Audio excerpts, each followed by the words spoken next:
Mamen, mamen. Oh, hindi na tayo medyo maingay ha kasi Holy Tuesday na, mamen. Oo, mahal na araw na. Kaya ito na huling tira natin ng karne, mamen. Bukas puro isda na tayo at fasting na kung kaya. Magda-diet na ako simula bukas, mamen. O yan o, simpleng tirada lang for today's ulam, mamen. Simple pero alam kong halos lahat tayo. Gustong gusto yan lalo't may sausawang kang patis sili mansi. Tapos habang kumakain ka, hahabulin mo yung anghang ng mainit na sabaw. Alam mo yun, damihan mo yung sili.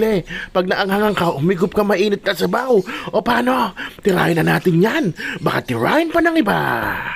Mamen, alam kong alam nyo na to, pero for the sake ng mga hindi talaga nagluluto at nanonood lang, simulan mo sa nilaga kung gusto mo magluto, mamen. So yan, pinakuluan ko lang to 1 kilong baka na may taba at may halong litid. Wala muna ako nilagay kasi tatanggalan natin ng impurities yan or sasalaban natin. Baka sumama lang yung mga paminta, yung sibuyas pag nilagyan kagad natin. So yan, maganda nga yung pyesa natin, wala masyado impurities. Kaya timplahan na natin, mamen, patis, sibuyas at pamintang buo lang ilalagay ko dyan, mamen. Goods na yan. Tas dagdagan natin ng mais, mamen. Ngayon pa lang, matigas pa yan. Para talagang lasang-lasa sa sabaw. Yung mais, mamen, masarap yun. Bagay na bagay sa baka yun, mamen. Tas dagdagan yung tubig. Ito, hindi ko ipipressure cooker. Kaya pag nabitin sa tubig, mamen, dagdagan nyo na lang. Yan, anantay ko lang kumulo at saka ko siya inayos-ayos, mamen. At dyan pa lang, lalagyan ko na yan ng 1 beef cube, mamen, para talagang may lasa yan. Oo nga pala, sa 1 beef cube, kada 1 litro ng tubig. Kaya pwede ka pa magdagdag dyan dahil 2 litro halos yan, mamen. So and after 30 minutes, ayan na siya.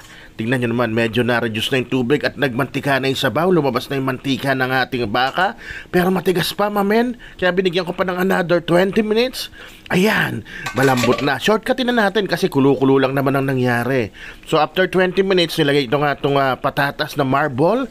At dinagdagan ko na ng tubig sa nais kong dami, mamen.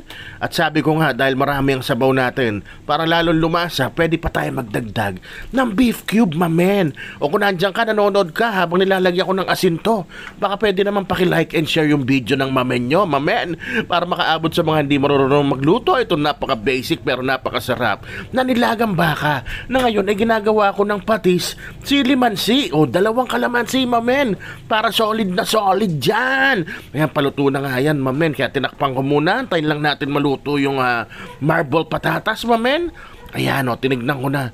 Goods na, mamen. Tignan nyo naman. Kaya lalagay ko na itong dahon ng pechay at alam nyo na yan. Ang pechay, 30 segundo lang. Iluto na yan, mamen. After 30 seconds. Ayan na. Nabubulol-bulol na ako kasi gutom na ako. Kaya, isisigaw ko na. Rapsa.